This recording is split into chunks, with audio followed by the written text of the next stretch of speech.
السلام عليكم ورحمة الله تعالى وبركاته. معاكم الشيخ الروحاني عبد الكريم أبو إبراهيم من سلطنة عمان.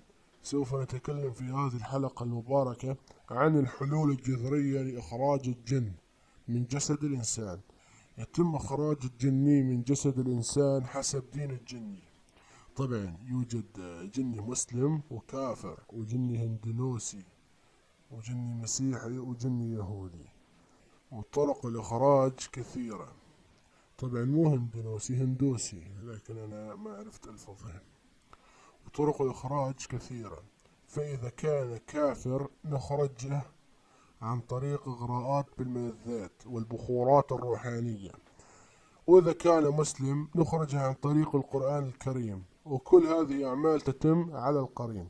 يتم استدعاء القرين لخلو الشيخ وعلاجه وتخليصه من الجني الذي سكن الإنسان.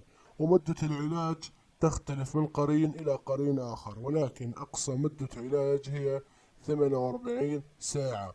وأثناء فترة العلاج يجب أن يكون الشخص طاهر، ويجب التواصل مع شيخ واحد صادق، وعدم الإكثار من التواصل مع الشيوخ، لأن ذلك يتعب القرين.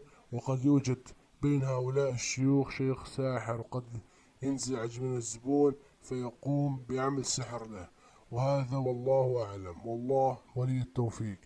وكان معكم الشيخ عبد الكريم أبو إبراهيم العماني، والسلام عليكم ورحمة الله تعالى وبركاته.